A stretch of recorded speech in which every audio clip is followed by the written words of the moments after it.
You gotta love how when the goddess pops into an episode, it's always something different. And as meme-worthy and much of a joke as it might be to see her dressed up MC Goddess style, it's interesting how many times she truly did attempt to get someone to kill the hero. And the fact that it's not just like she kept to the same type of formula. Okay, first 100 times maybe you try your typical assassin, murderers, warriors, things like that. But eventually, throw in a rapper, see if his freestyle flow will be able to get to the hero. Nope, it just looks like he's insulting the villagers. Like, that shit's absolutely comedy gold. And I mentioned it on Twitter in a reply to someone that I could honestly have a slice of life show, one of those short anime clip shows, where it's just like 5 minutes of just the goddess shenanigans. And it'd be perfectly acceptable in my opinion. And of all the ways I have to say to catch Luke off guard, because he's been a very cool, calm, and collected individual, the wet dream was something that even he couldn't in his sleep be able to get away from, as he's a 13-year-old boy in a very awkward stage of his bodily function life, and absolutely hilarious.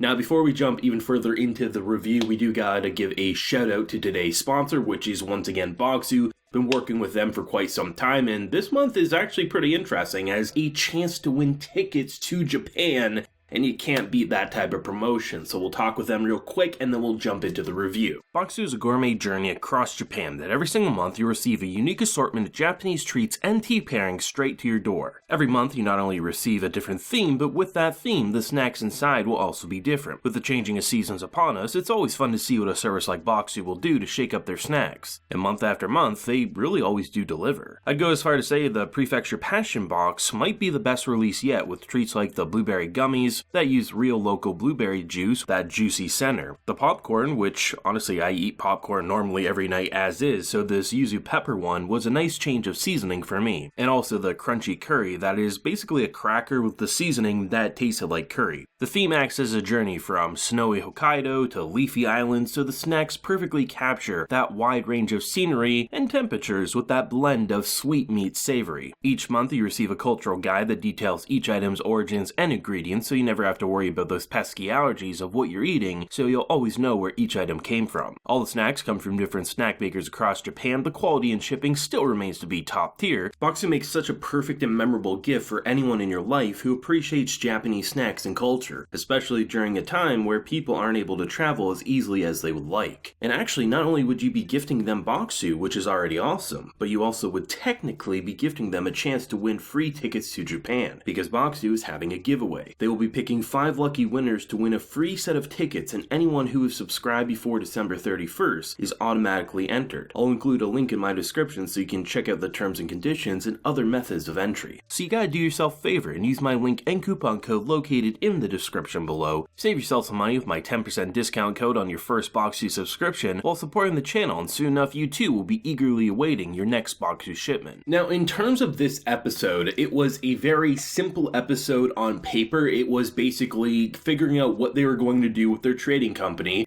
which in return ended up being moisturizer, which honestly immediately gave me a Dr. Stone vibe, because the idea of bringing modern ideas to a time period that doesn't, never experience them is always a really fun concept, and something so simple like, okay, everyone and their mother has built a brand on makeup and things like that. You can't really enter the market no matter how skilled you are, your makeup's not going to be better. Instead of going that direction, which makeup destroys the skin, what about moisturizer? And I love the idea that something so simple could turn someone who, this woman was a little ugly, more ways than one. Not even just on the physical side. The personality gave me some very red flag vibes. And the fact that she was talking about how she had let this horse child be her own just for more of this moisturizer. I'm like, holy shit, Luke. Of all the people you could win over, this is the type of person I think would even give you a run for your money. But it's nice to have that type of idea, seeing how he's building up his name, because not only are you building the perfect kind of place for people to come from across everywhere to get your product, something only you can make. Of course, people are going to try to assassinate you or,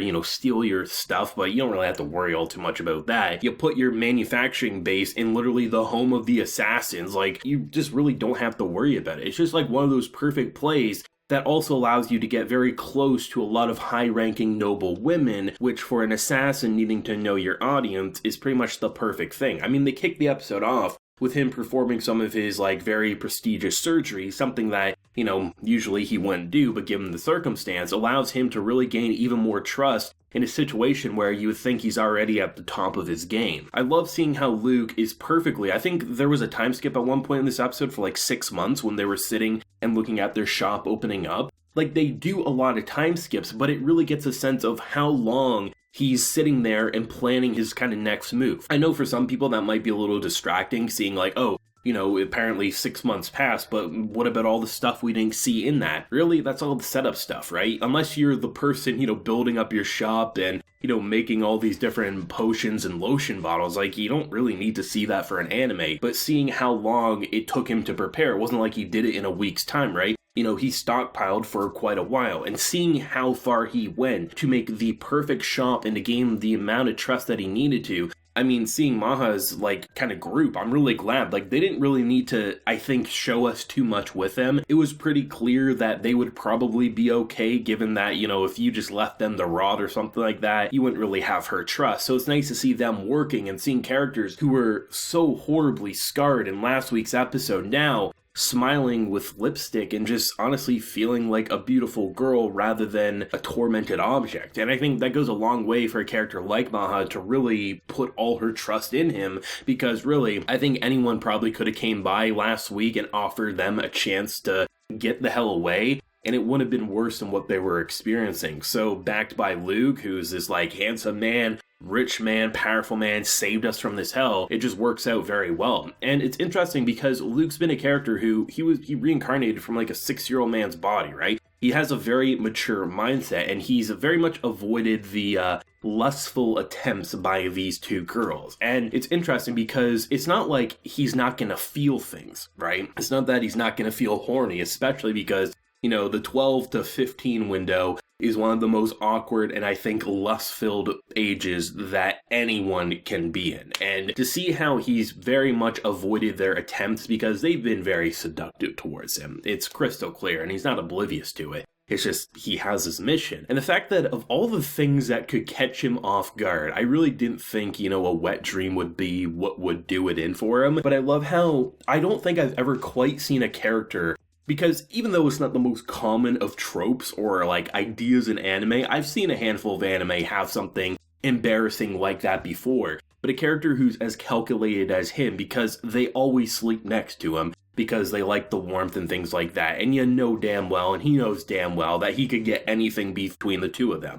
But the fact that when he wakes up and they smell something and then they look at it and then just he immediately is this rapid fire technical machine giving off explanations on the biological factor of what went down, and they're just why didn't you just let us do this? And he, rather than being super flustered, just what did I just get myself into? That was really smooth. I heard that, I think it was this specific content or some of the content within this episode, technically, in terms of the light novel, comes last week. But I'm glad that they paced it out to this episode because it wouldn't fit in the tone of last week's episode. But having here and all the time skips and how long they really were with Luke, I think it worked quite well. And just being a really funny moment for a character who's as calculated, the one thing that could throw him off was a wet dream. And I think that's pretty hilarious for a 13-year-old boy who's been reincarnated after living a very mature assassin lifestyle, which is just absolutely fantastic. But I will say, I know the goddess stuff isn't for everyone, because usually when there's a goddess portion in the episodes, which it feels like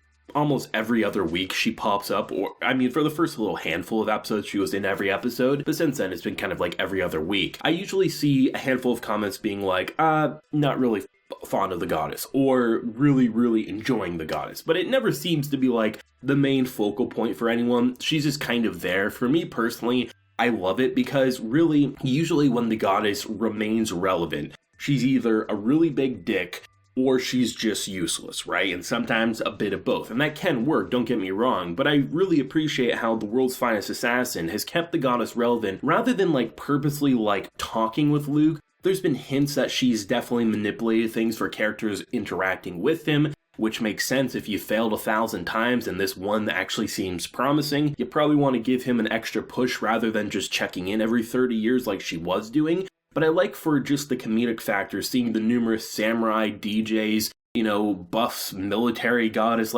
everything about it in terms of how she, on paper, she tried everything she could but sometimes you just gotta go back to the tried and true assassin, and maybe if she just would have stuck with assassins this entire time, maybe it would have worked out. But it definitely gives me a sense that she's just bored out of her mind, which makes sense. I love the idea of goddesses and gods just being bored because they don't die. They don't really struggle, so the idea of them just doing shit for shits and giggles I think is entertaining. Even if it's not exactly just that, I like the idea of what we're seeing. So for me, it's a simple kind of like, it takes you out for a minute, sees like just how much she actually did try, and it really makes you appreciate Luke as a character even more. So by simultaneously being funny, it also really shows you just how good of an assassin and pick Luke was. And if she would have picked him from moment one, she never would have became MC Goddess, so for that I'm glad she did fail hundreds and hundreds of times. For me, good character episode. It shows you the world, shows you how he's building up his kind of arsenal. Everything about the episode was just really entertaining for me, and it was just really awkward, hilarious, and it was nice to see Dia again. It seems like the spells and how they're building everything up. I don't know, the World's Finest Assassin, it didn't need to be this good, but I'm really glad with how the anime's adapting things. I've heard nothing but praise from light novel readers saying that they actually, they add original scenes, they change things up, and it just creates the perfect version of the story, which is, always refreshing to see source readers praise the anime that much. But let me know your thoughts, feelings down below, favorite moment, and what do you hope to see with the remaining 5 episodes as we hopefully wait for season 2. Leave a like if you enjoyed and subscribe if you're new around here. Since the next time, everyone, please take care and have a good one.